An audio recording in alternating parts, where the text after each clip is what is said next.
Welcome, everybody, to another episode of Living with FASD, a podcast for those impacted by prenatal exposure with alcohol and their loved ones, and for anyone else interested in learning more.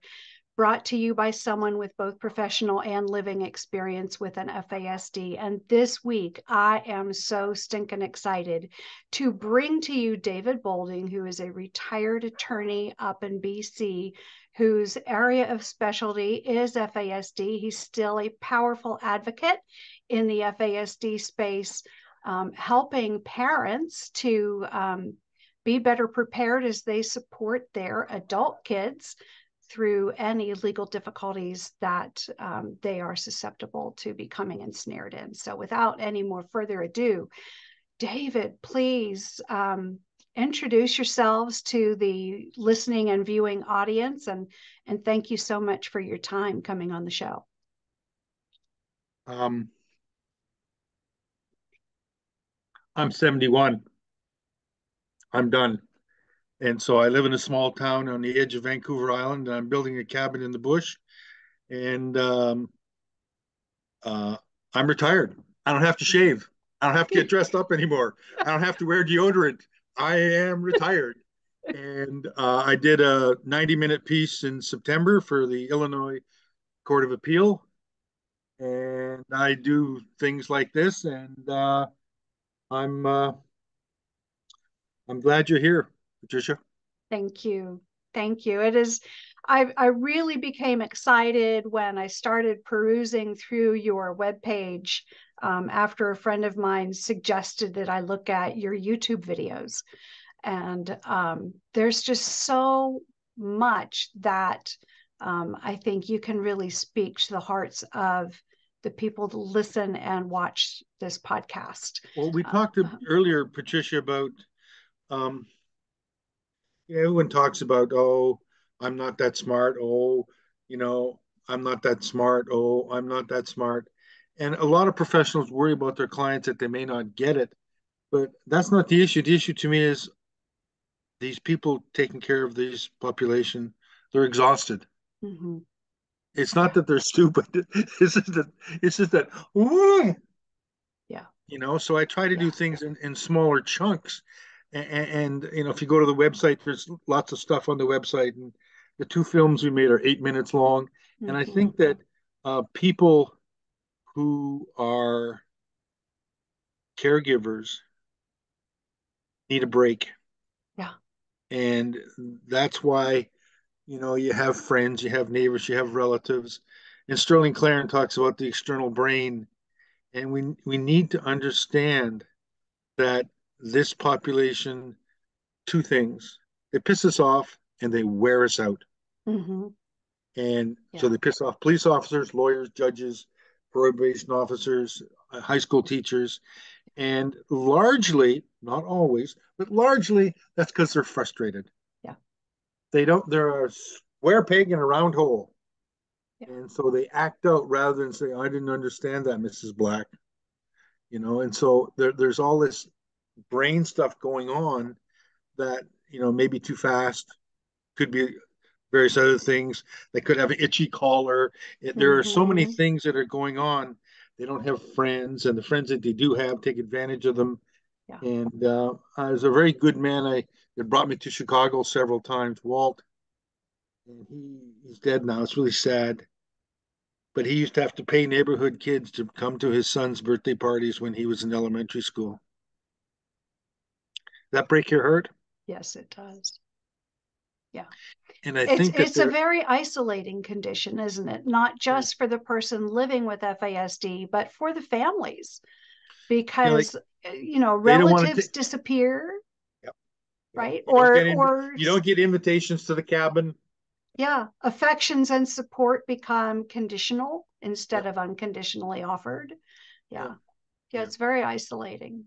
I was just reading this morning an excellent post on the absolute exhaustion that caregivers have. But it is so hard to find, to develop that self-care that we need to do, right? Because it seems like we're being torn to shreds just trying to put out one fire, then the next, then the next, then the next, then the next.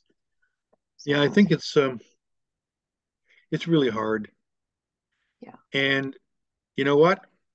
A lot of things are hard, and you got to do it.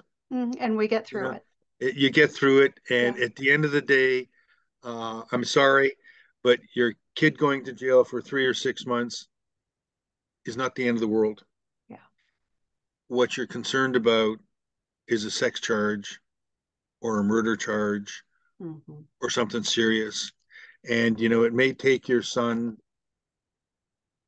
and I don't mean to say just boys because there are young women there, it may take him a while to learn that, Yeah.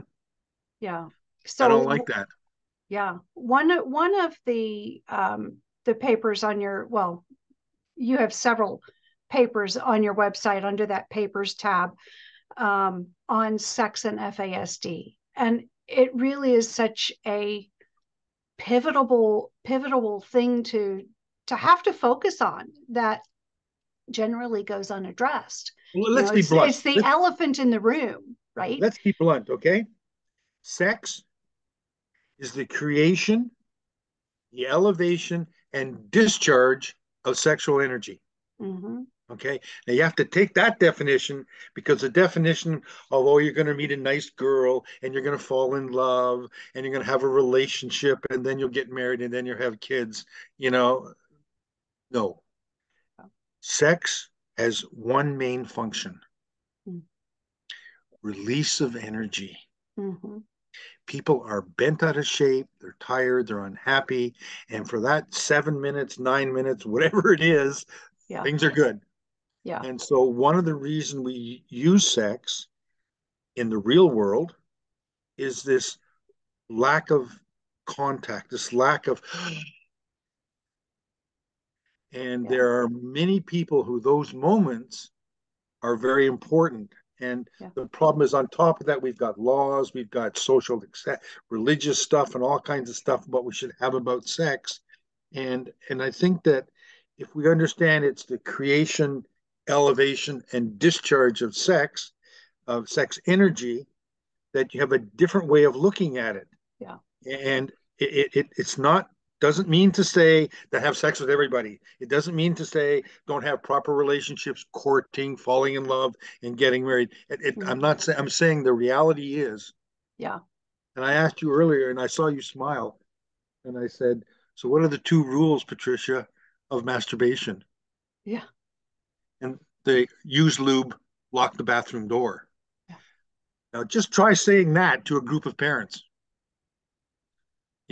But as I mentioned to you earlier, I met some social workers in Mississauga, Ontario, and they use this David Hinsberger, and there's a book that comes with it also, but Mm-hmm. it's a DVD, and these are social workers that teach young men these things because they recognize Yeah. the Let creation and the discharge is, yeah. if you can manage that, then it's not the answer to everything, Yeah. Two but it's two a things. start. Yeah. Two things, David. One is, can we read that title out loud for those who are listening to the podcast as opposed to watching the vodcast? Absolutely. It's called Handmade Love, colon, a guide for teaching about male masturbation through understanding and video by Dave Hingsberger, Hinsburger.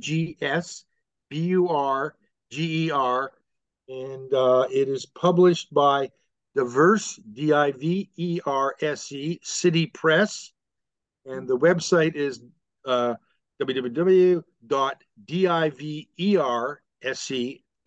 www.diverse-city.com.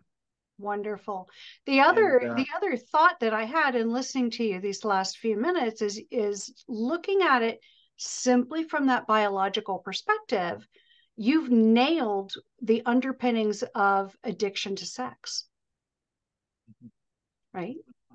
And and, I and there's a interesting sidelight here. There's a woman called Esther Perel, Estherperel. She's from Belgium, and she's a sex therapist, a relationship sex, and she talks about, and it's very interesting. She is an expert in why people have affairs. mm-hmm.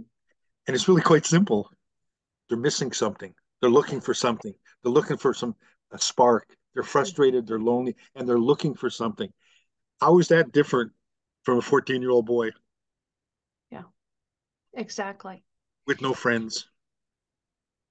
Yeah. And And really it, that's not dissimilar from just self-medicating with any type of addictive substance or behavior.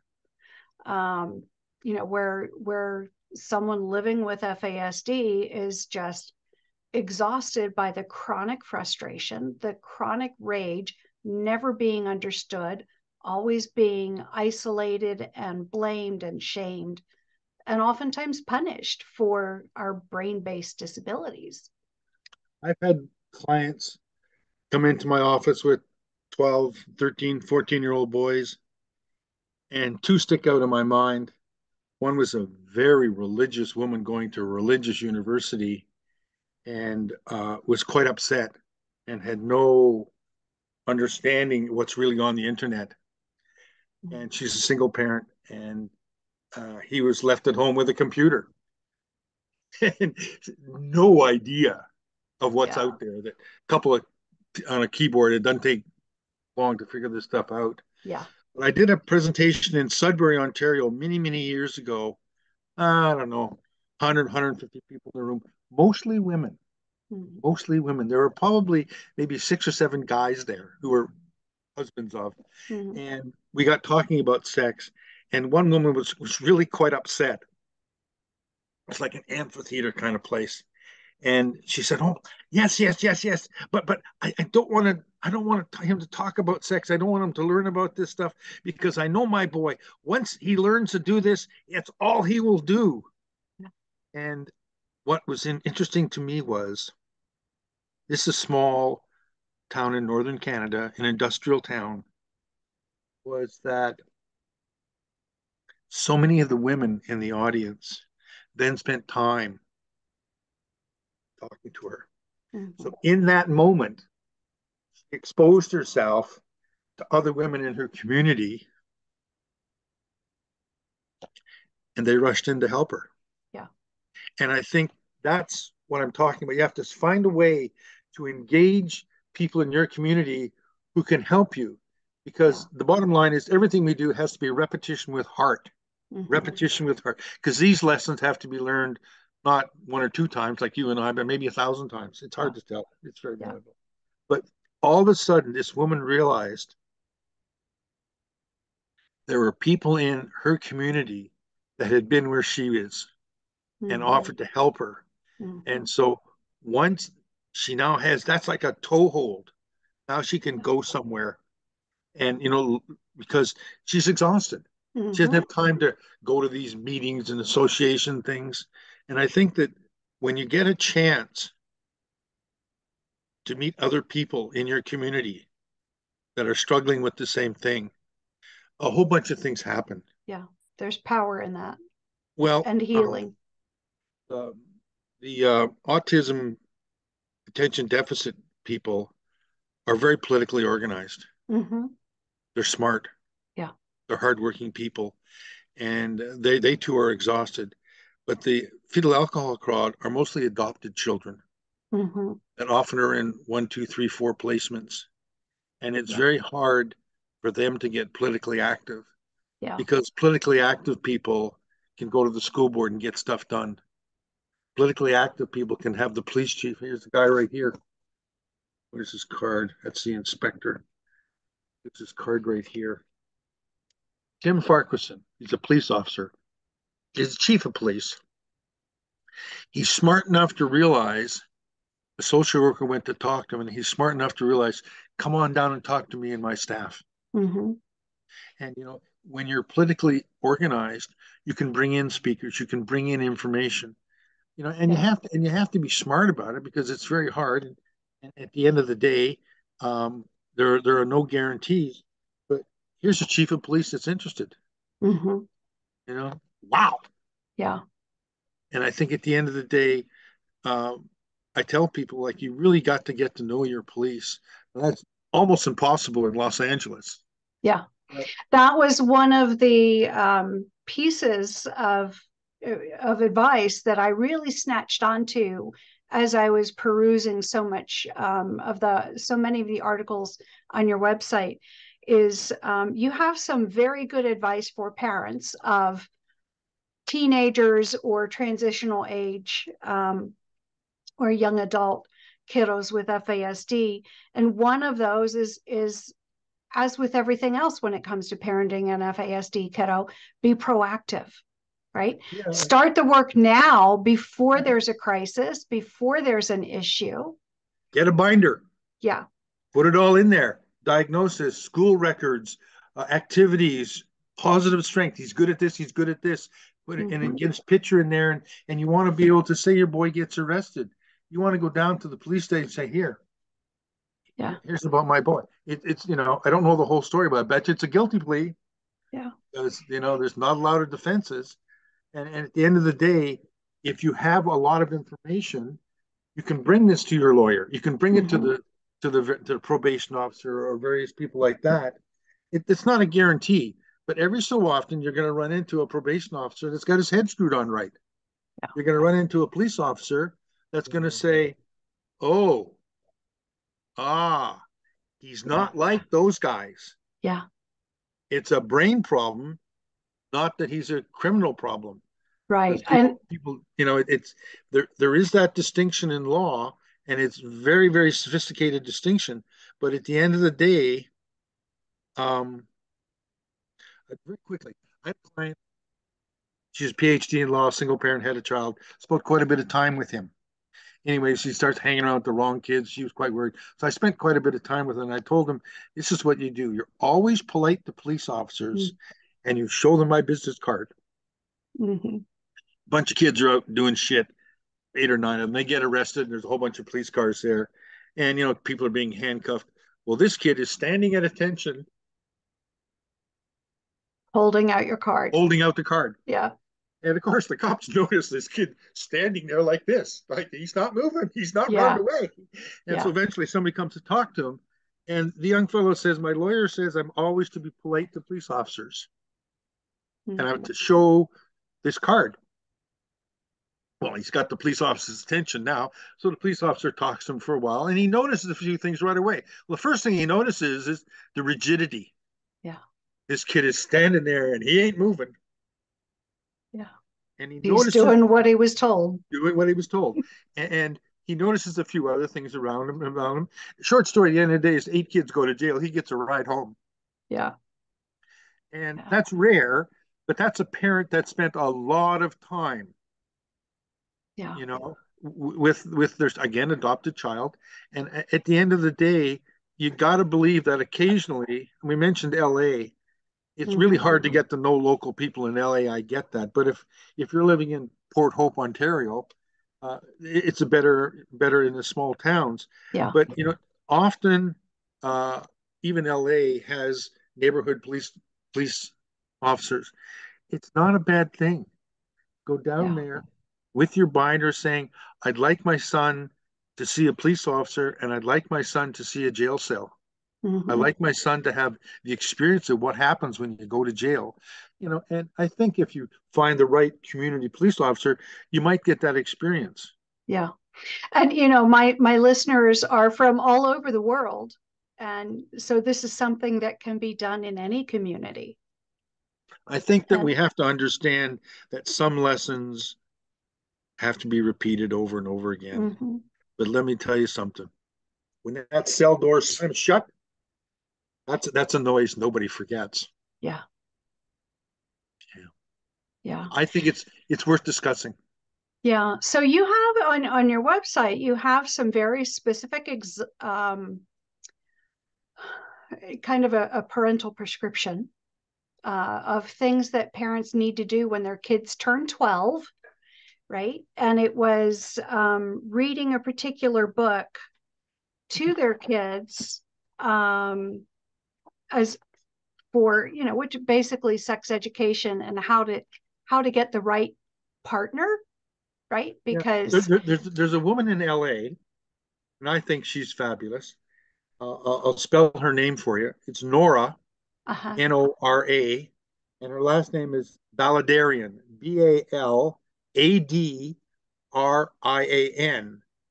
And she wrote a book with a guy called Johnny Nunez, Nunez, and it's called The Rules of Sex. Mm-hmm. It's $10. It's on the internet.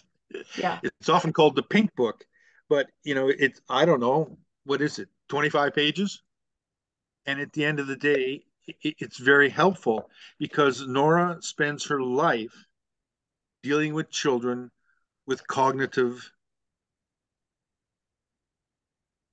less gifted cognitive children. Mm-hmm. And these are often the victims of all kinds of sex assaults. Mm-hmm. Surprise the number of children with cognitive delays that are in wheelchairs that get sexually assaulted. Yeah. And so she's really quite the super duper hero to me. And at the end of the day, um, I know everything's on the internet, everyone, but sometimes you got to do the hard work. Mm-hmm. Sometimes you've got to learn about brains. And I was thinking about that a minute ago. Here, you got to get past the title, okay? Okay. A General Theory of Love, okay? It's written by three psychiatrists, Tom Lewis, Friamini, and Richard Lannon. And it's the best book on brains I've ever seen. It Okay. talks about the various kinds of brains, and it's written in a very conversational language. It's a paperback, and I find it very helpful uh, because it's a way to explain to parents about brains. Mm-hmm. And here's the main problem with brains: we don't know anything. What we know about brains is very little, and we're learning all the time. Yeah. But we are our brains, and so once you can understand brains a little bit, you can understand a lot of other things. Um, are you familiar with Kathy Sulik? I know the name. I She's haven't looked at her work yet. she's a professor of embryology. She's Mm-hmm. retired from University of North Carolina, but she's at the university where Michael Jordan played basketball. But she's retired now, but she worked for the Bowles, Bowles, Mm-hmm. School for Alcohol Studies. Okay. What she's been doing in her professional career is for 25 years, she fed pregnant mice drops of alcohol. Mm-hmm. So she can create a birth defect on demand, and then she takes pictures of them. And you can go to her website. There's lots of information on her website. It's Kathy Sulik, capital K, I think it's Catherine, Sulik, PhD, University of North Carolina, Bowles School for Alcohol Studies, or something like that. But she has all this stuff on the internet, and she has the pictures. She does the work and creates a brain defect Mm-hmm. and shows you the facial damage of a mouse. Mm-hmm. And then beside it, she puts a child's face. It's very similar. Yeah. So she can actually create a birth defect on demand, and her pictures are a great way to learn. Mm-hmm. And because it's on the internet, it's free. Yeah. Yeah. But I've heard a lot of really good things about her work. yeah, Um, we're so all getting older now. She's retired, and I haven't talked to her for 4 or 5 years, but I think yeah. everybody's allowed to be retired. Yeah. Well, I'm planning on I came to this space fairly late in my career. Um, I was a post-adoption support social worker. And when I stepped into that department of where my employer was, I discovered a passion for training. And it's like, oh, near the sunset of my career. Great. So at this point, I'm hoping that I will join you in a cabin somewhere within the next 10 years. I'm you do different projects in your life, and I think that one of the problems that we have today, and there's a guy that writes about it. His name is Professor Jonathan Haidt, Haidt. Okay. He's written three books: The Happiness Hypothesis, and I'm blanking on the second book, but the third book is called The Coddling of the American Mind. And he's got a lot of things that people should be aware of, but essentially one of the things he's talking about is our kids don't have test. Kids are coddled. Mm-hmm. They're babysat until they're 30, and because we've de-emphasized sports, uh, we've de-emphasized this art and music in our schools. Mm-hmm. We have these children that are uh, protected and fragile. And he has a picture in his lecture. He gives a lecture, Jonathan Haidt, Haidt. It's on the internet. It's an hour and 10 minutes long. It's the lecture at the University of Colorado. And I recommend that every parent watch it because what he's talking about is we've got to give our children some tests. We got to give them some challenges. Life is not easy, so it doesn't mean we beat them, but we give them a test.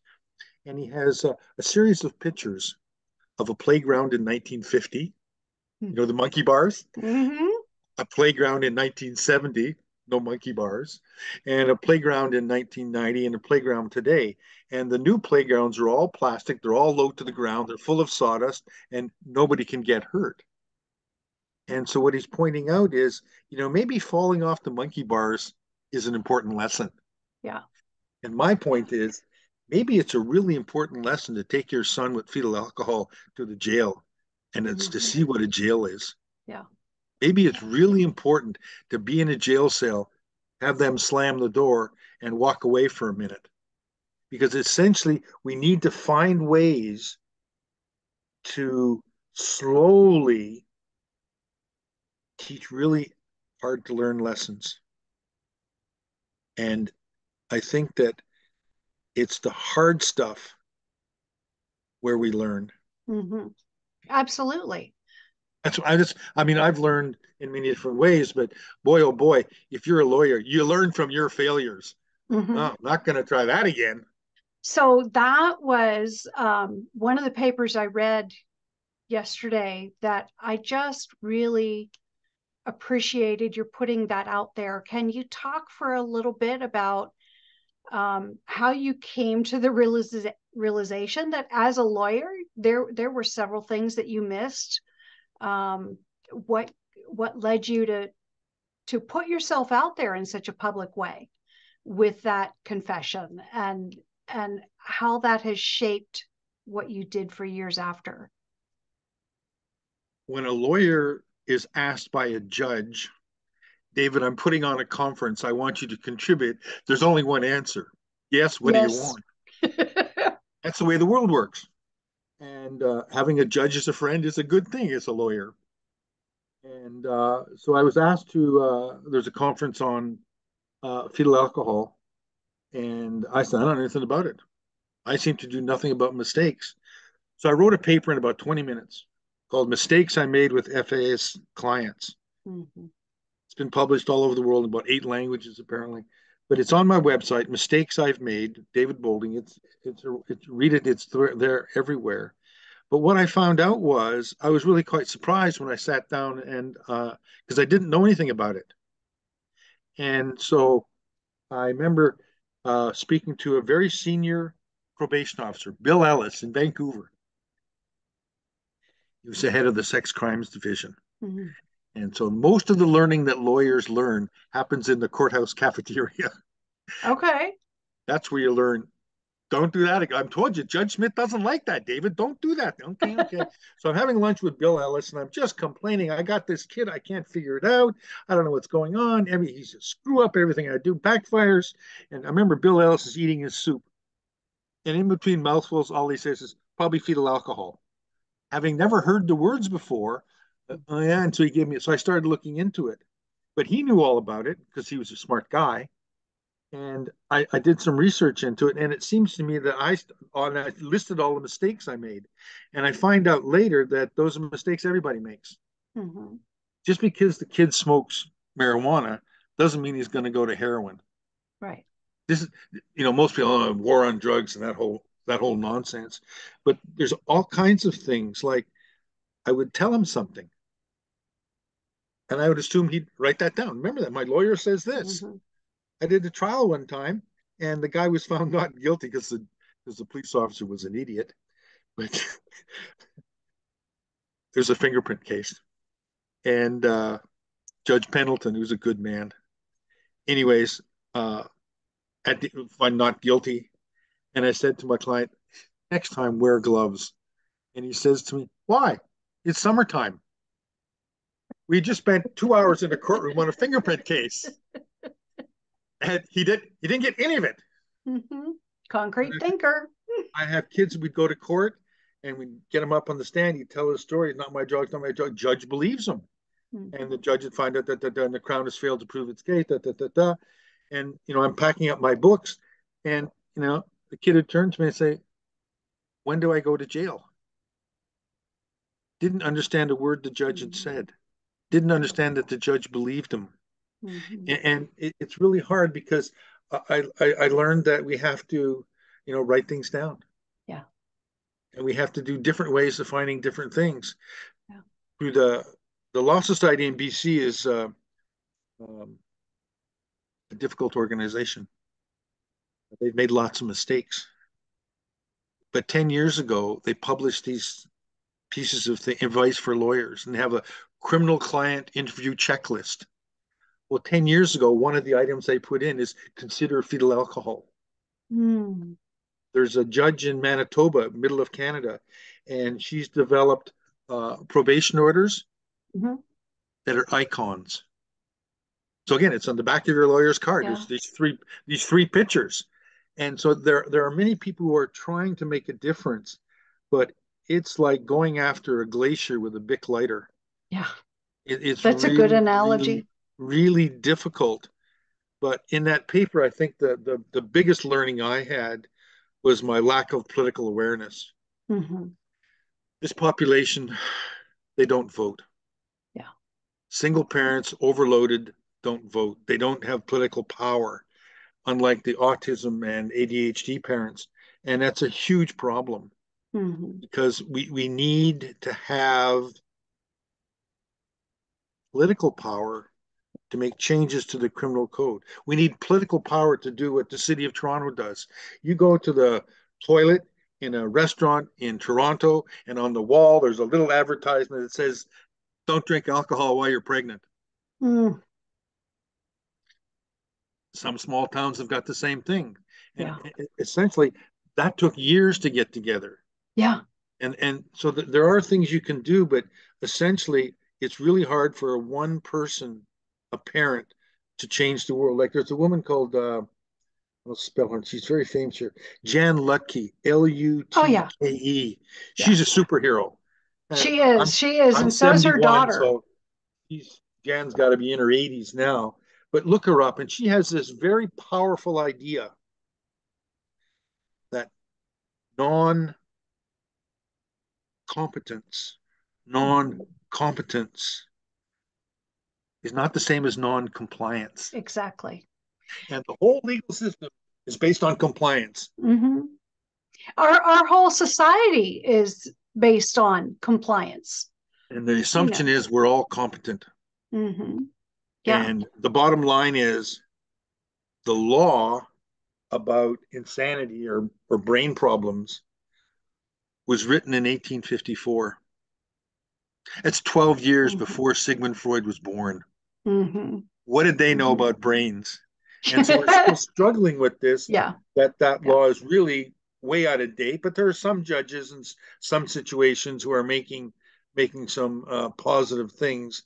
And I was in a small town in Canada called Kelowna, and there were some very nice people there, women that put on the conference. And where's the book here? I said to them, take this book, go down to the courthouse, knock on the office of the judge and say, we'd like to go to lunch with you. There's only one rule. You can't talk about any specific case. So they went to lunch with the judge, brought them Diane Malbin's book. And at the end of the day, there's one judge that knows what's going on. And that's very hard for parents to do because, I had a, say, no, come on, it's a public courthouse. We can go in. No, we can't go in the courthouse. It's a public courthouse. Come on in. We went into the courthouse, went up to the elevator, knocked on the door. and the judge's secretary was there, and I said, "Hi, I'm da da da." I used to practice there for a while, and I said, um, "This woman and her partner here would like to have a lunch date with the appointment with the judge."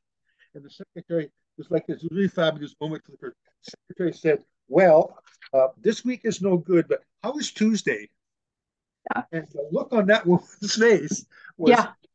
that's learning, Yeah. that you can sort of learn this stuff.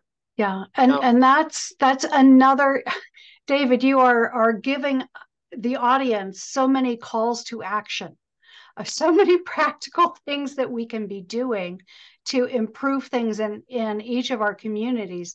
The first one being, go talk to your police department and start relationships there. And now go to the courthouse and start forming relationships with the judges. And because it's through that relationship that they're willing to learn.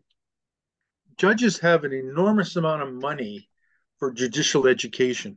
Mm-hmm.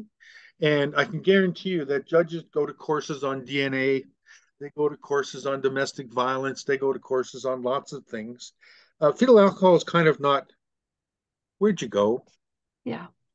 Oh, I'm still here. You What can't see me? happened? No, I got Mr. Zoom. Oh, I can see you and I can hear you. You know what? I'm an idiot. What did I do last time I did this?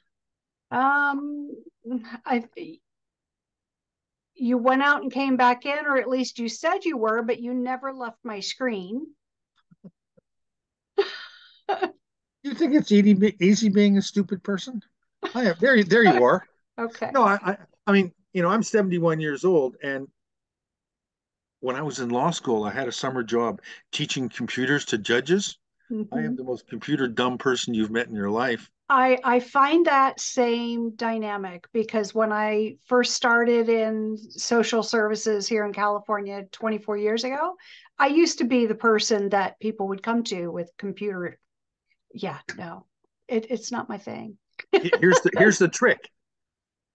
My computer guy's business card is right here against the office wall, and I call my brother-in-law, who's a retired teacher. He used to be a chef, but he's a wonderful guy. So I call him up, Cecil, what do I do? And he is very calmly, David, turn your computer off, And turn wait a it back minute, on. and turn it Yeah, back on. And yeah. I think the trick is for parents of children with fetal alcohol is, there are two rules in life. And the first rule is stop Mm-hmm.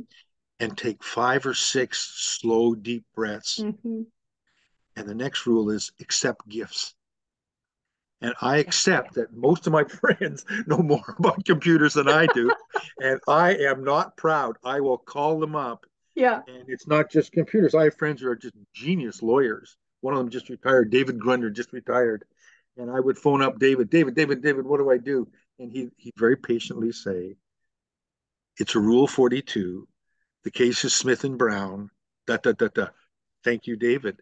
So I've learned to talk to my friends. I've learned to talk to Mm-hmm. people because I'm sorry, I don't know everything, but I know who to Yeah, call.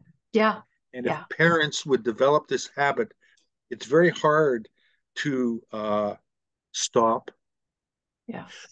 And it's very simple. And I do it. I did it in Saskatchewan one time. I sat this big thing. There's like 1,000 people in this convention center, and I said, "I'm about to give you the best legal advice you ever got in your life." Okay, now Mm-hmm. I got people. It's after lunch, right? And they've just listened to two neuropsychiatrists going, "No, no, no, no, no, no, no, no." Terrible. And so I said, "Sit up tall, Mm-hmm. put your hands on your thighs, close your eyes, open your mouth as if biting an apple, and take 5 slow, deep breaths with me." So we did it. Mm-hmm. I actually did about 9 or 10 because, they're in Saskatchewan. They're a bit different there. And I can trust you for the next 90 minutes, every one of those 1,000 people heard every word. Mm-hmm. And this simple gift of breathing, Mm-hmm. uh, I had a sex case in Idaho, Colorado, Colorado. And he was looking at 15 years in jail. And his parents had money. They hired a fancy pants lawyer who was That's another story. But what I did was I was hired by the parents, and I went down and I gave a continuing legal education seminar to the local judges in this town. And then I went to the jail and I talked to the sheriff, who's a John Wayne character, but I talked to his staff. But I visited this kid every day for over a week and then came back a couple months later and I taught him breathing. Mm-hmm. And for these sex cases, the most important moment is when they have the interview with the court-appointed psychiatrist, because that's the person that's going to write to the Mm-hmm. judge and say da da da da. Well, this kid, I taught him breathing. It got to the point we go into the interview room in the jail, and he would say, "Yes, yes, Mr. Boulding, I know, I know, I know," and he would close his eyes and he would breathe. Anyway, so he goes to see this psychiatrist who wouldn't talk to me because he didn't believe in such a thing as fetal alcohol. How do these guys get through medical school? I don't know. But anyways, in his report to the court, he starts off by saying, "This is a very unusual man. I've been doing this work for 37 years, and I'm an expert. This is the first person I've met when accused of a sex crime said, 'Yes, I did it, and Mr. Boulding told me it's wrong, and I'm not to do it again.'" Okay. And the guy says, "We get very few sex clients that'll actually admit that."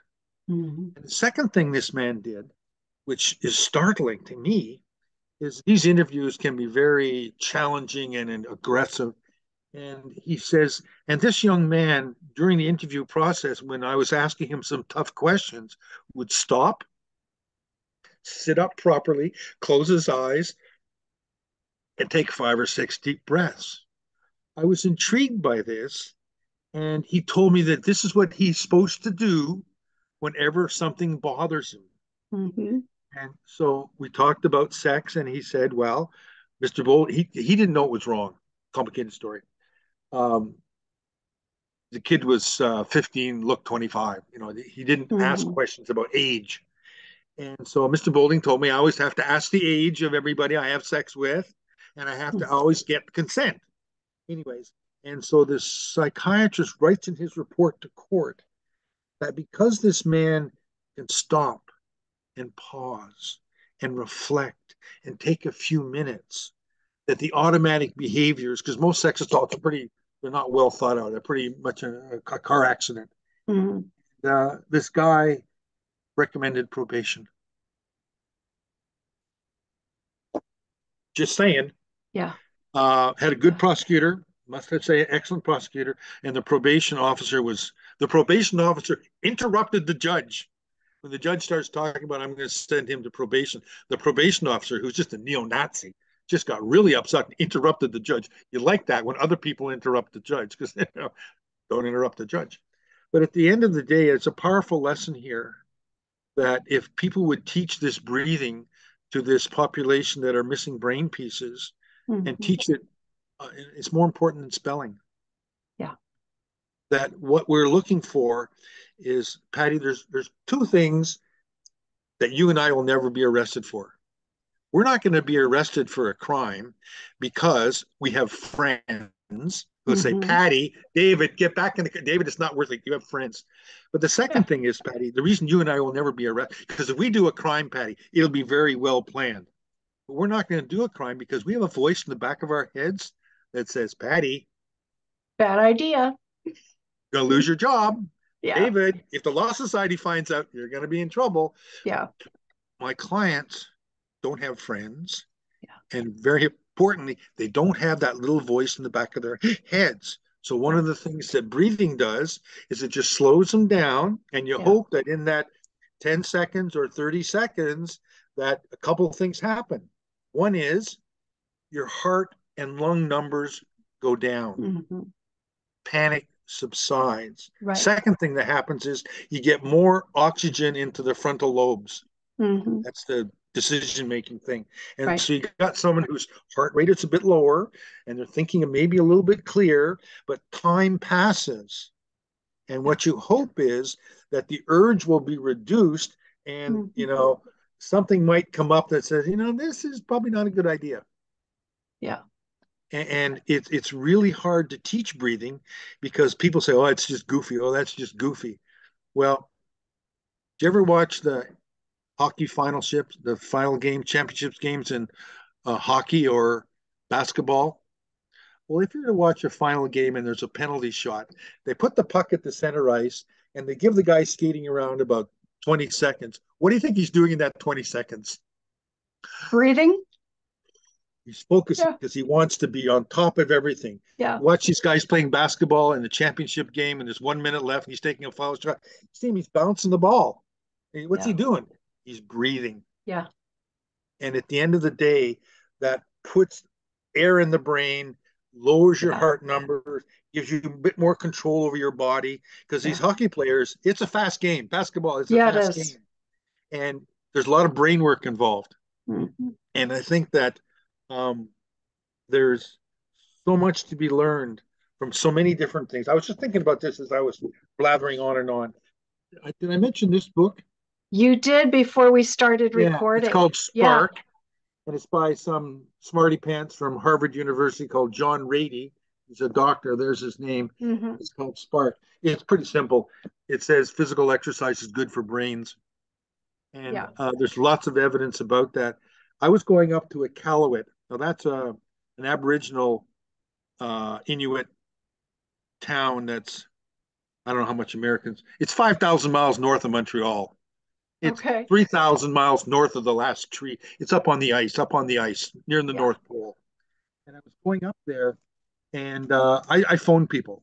And there's this guy, Brian Christie, who's doing this amazing research about fetal alcohol mice and exercise. He's done all this research. And the bottom line is he can improve some of the brain mazes that mouse go through. You know, the same thing, feed drops of alcohol to mice. And I told him I was going up there. And when a world expert tells you it's simple, you pay attention.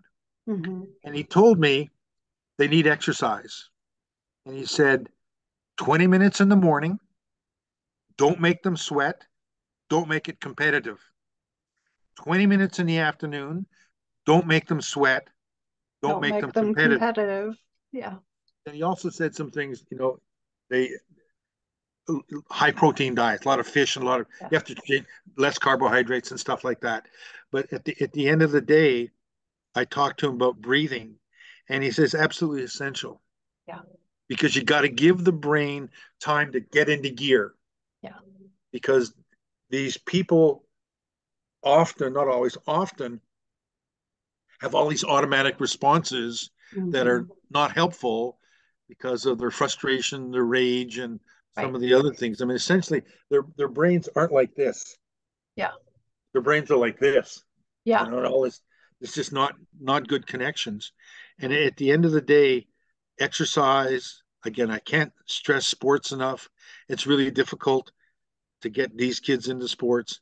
Yeah. But the like I said, the idea of putting on uh, the front door as they go out, 4 or 5 points, making sure that every time they go out, they've got their lawyer's card with their picture on the back, and so they've Mm-hmm. got that information with them. And you want to give them as much help as you can, and you have to be aware that it might not be enough. You have to So, be aware that they may go to jail. yeah. So I saw on your website in several places about having that sign on the door, right? And about being prepared for the eventuality of being arrested. I'm not sure what the numbers are. What's the stats on the percentage of those with FASD who do end up in legal trouble? It's way out of whack. I don't know I the numbers, but it's much more than everybody else. And there's a guy called Jonathan Chudley. He's a doctor. He's in Manitoba. He's doing a new study. The old study was done by Julianne Conry. Good thing you mentioned her, Patty, because this is the best teaching video ever made about Okay. fetal alcohol. And it's called Fetal Alcohol Syndrome and the Criminal Justice System, Volume 1, talking with Victor, and it's Dr. Julianne Conry, who's the nice lady on the back. and she is a superhero. Again, she's retired, Mm-hmm. but this is the best teaching video. Julianne was part of a group of psychiatrists that did a study in British Columbia about how many kids with fetal alcohol are in youth custody. Mm-hmm. And there were some problems with how they did the study, they admit. And the number came back, I think, at 24%. And the authors will quietly tell you it's probably closer to 40%. Mm-hmm. And Abe Chudley in Manitoba has got up some government money, and they're doing some more studies. Um, it's we need more information, and at the end of the day, too many go to jail, Yeah. and they go to jail for weird reasons. I had a client that was in jail, and three of his buddies, one of those jails out in the mountains, like they have a camp in the mountains, and so he escapes with a bunch of buddies, and he gets caught like right away, but he won't tell the jail people where the other guys are because those guys in jail are his friends and Mm-hmm. his only friends. And I, I said to Melvin, they're gonna. It doesn't matter. It doesn't matter. And it's really hard to tell him that those aren't his friends. Yeah. Yeah. And And that's a huge concern. The desire to be liked and included, right? And accepted, if it's not coming from the mainstream of, law abiding folks, then, the folks with FASD will find it where they can. And oftentimes that is on the fringes, whether it's the fringes in high school or the fringes out, once you're adult. But the Diane bullies, the Malbin says bullies that. just get bigger, right? Diane Malbin says looking for love in all the wrong places. Yeah. And I think that Yeah.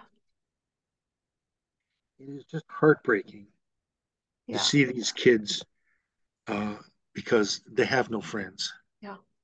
So what kinds of situations do you find that um, girls, young women with FASD get themselves into with the legal system? There's been a huge change in the legal landscape in the last 10 years. 15 years ago, you'd count on one hand the number of young women that were arrested for violent crimes. But now they're doing the same stuff that boys do. They're murders and they're doing all kinds of Mm-hmm. things. Generally speaking, young women are well protected in the system. Generally speaking, women that are 25 and years older are either in some sort of protective housing situation or they're on the street and they're homeless and they are, involved in the sex trade and all kinds of other horrible things. The, Mm-hmm. the problems with young women are the problems with old women, all women. It's a male world. Mm-hmm.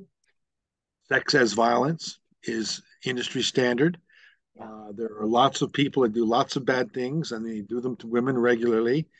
More and more women are now voting, and I think there's this young girl called get her name right, Taylor Swift, Mm-hmm. getting people to vote. Well, young people don't vote. Young women in trouble don't vote, and it's really hard because at the end of the day, voting is not just about marking a piece of paper. Voting is about I matter. Yes. Yeah. You want my opinion? And I think we forget that there's so many different things going on. When you vote, you have an address. Mm-hmm. You have something to say. You learn something about the world you're in. And at the end of the day, we have to train more people to be good citizens. And it's not Mm-hmm. just about don't break the law. And the American prison system and the Canadian prison system, while similar, are very different. Americans put more people in jail than anybody else in the world, more than Israel and more than Russia and more than those banana republics. And that's a social problem that Americans haven't sort of got their head wrapped around. But in Canada, we still put too many young people in jail. And as most people will tell you, if you talk to a probation officer that's been there for 10 or 25 years, they all tell you the same thing. You give me 10 kids, you give me 15 kids, they will never commit another offense. Mm-hmm. but most probation officers in Canada have 100, 120 kids on their list. Yeah. Most appointments at the probation office mean you go into the office, you sit there for 20 minutes, you sign in, and you leave. And what we know about fetal alcohol is one thing: supervision works. Mm-hmm. Supervision Absolutely. works. And at the end of the day, these probation officers, they know that. But the Mm-hmm. administrators and the people that pay the money, the Minister of Justice, doesn't have enough money for that. Yeah. That's because rich people don't pay enough taxes. But at the end of the day, we know it works, Mm-hmm. but we don't have the political power Yeah. to tell the Minister of Justice it costs between $60,000 and $100,000 a year to put a person in jail. Probation Mm-hmm. officers make about $75,000 to $95,000 a year. Doing the math, it seems pretty clear to me. You give them 15 kids, and you've just saved $500,000. Yeah. And that's a It's hard hard to lesson to argue learn. that one. It's really hard. And the problem is that judges have very blunt tools, Mm-hmm. essentially jail or no jail, because kids Yeah. can't pay a fine. You know what I mean? So, and we don't spend money on programs anymore. We used to have all these wilderness camps. We used to do Mm-hmm. all kind hoods in the woods. We used to call it. We don't spend the money there anymore because there's a whole bunch of people in the world that say, "I wouldn't do that." Mm-hmm. They shouldn't get away with it. I learned because my father whacked me in the side of the head every time I did something. And that's their way of doing things. But my suggestion is, my proposal is, if you've got someone whose brain is missing pieces, as Diane says, try something Yeah. different. Yeah. At the end I of the day, it's hard to get that message across yeah. because what we're doing ain't working. Right. I really like I'm a certified facilitator of her neurobehavioral model. And so I'm really resonating with, as often as you're quoting her, I'm really digging it. But the this thing that you just said about people's response being, I have this little thing in my head saying, well, if I were in that situation, I wouldn't do that, and therefore, you know, but the need to get people to stop and realize you wouldn't do that because you have a whole brain instead of a Swiss cheese brain, right? Um, and that non-compliance versus non-competence, that's the same as what she has us, saying oftentimes we need to get from I won't to I can't. And here, okay, you just stumbled on this is the reality. Okay, that's exactly right. Again, Julie Conry, Mm-hmm. UBC neuropsych professor for 35 years, really smart, careful woman. She developed this mnemonic called ALARM, Yeah. ALARM. And it's adaptive behaviors, learning, attention, reasoning, and memory. And we could go through all each one of these things, but one of the keys to learning in the world is having a good memory. Mm-hmm. If you can learn something on Tuesday and adapt it in a different way on Thursday, Yeah. that's learning. Right. Here's the classic story. Oh, yeah, I've done it again. I got to stop touching my computer. Oh, where did you go? You just can't Well, get good help, can you, Patty? that's So the trick entirely on is, your end. I I'm an can idiot. see and hear you fine. Well, lucky you. Here's the classic story. Johnny's in trouble. He's told no fighting at school. No fighting at school. So he's been to the principal's office so many times, he's learned no fighting in school. Well, the next week he's in trouble again, and the principal says there's no fighting in no school, no fighting in school. And what does Johnny say? I didn't fight in It wasn't at school. school. It was on the way home. Right. You know, Right. and so that is the classic fetal alcohol learning challenge. Yeah. How to take one set of facts on Tuesday, paint it blue Yeah. on Friday. Right. And so one of the things we teach the police officers is this mnemonic ALARM, and I've written about it in the papers. But at the end of the day, if you want to do a 5-minute neuropsych evaluation, that's a real good way to start that one.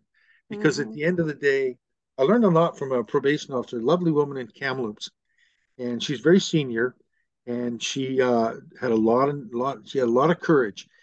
There was a judge up there called Herman, used to be a prosecutor, and as a judge they called him Herman the German. He was a bit of a tough guy. Anyways, this probation officer was in front of him, and she said the following: uh, Your Honor, I just came from a course on fetal alcohol, and I'm not an expert, but I've got the Smith file here, and I've looked at all of the different arrests that we've been doing with her, and what we're doing is not working. Mm-hmm. I'd like to try something different.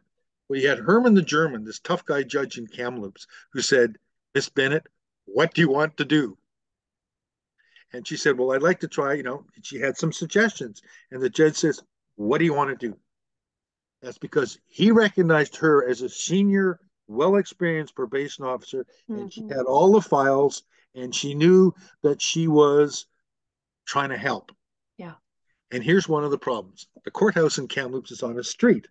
So if you go on the uphill side of the street, that's floor one. But if you come in on the bottom side of the street, you're on floor one. So the kids in probation would be in court, go down to probation and sign in. Well, probation is on the floor on the lower side of the building. These kids walk into the front side of the building and they can't find probation. Yeah. Because there's no sign that says probation is downstairs.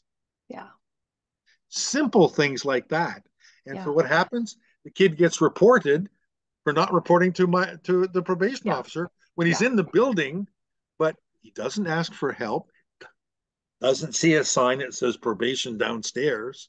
And Yeah. this is true in a lot of courthouses I've been to. Yeah. When I used And to practice in a lot, you knew that you had to go outside the courthouse, yeah. walk down the street a block, and in another entrance.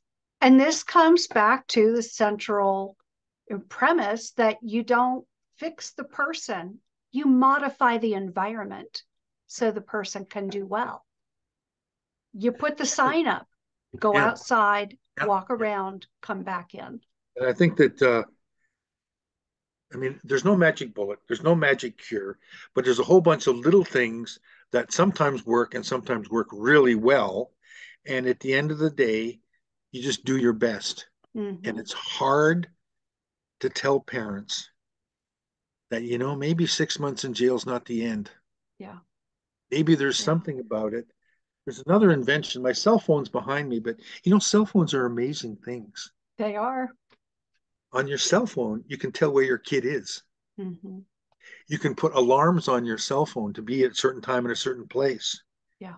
And cell phones are a pretty cheap supervisor because if you've got a no-go area, you can put these programs on a cell phone, and mom and dad at home can say, "I got to call Benji. He's not supposed to be there." Yeah. And I think that we have to sort of adapt our methods to the new technology. Yeah. At the end of Yeah. the day, I'm not a person to be talking to about technology, but there are a lot of parents that are learning Mm-hmm. they can use their cell phones to help their kids stay out of jail. Yeah. Yeah. We've kind of come full circle because you just led that little snippet with almost the same sentence that we introduced the hour with, right? So we've been chatting for a long while, and I like to keep it about an hour so that I don't lose my audience. But I am so grateful, David, that you came onto the podcast, and I hope you'll be willing to come back and chat again sometime. Call me. I will. Emails work best with me.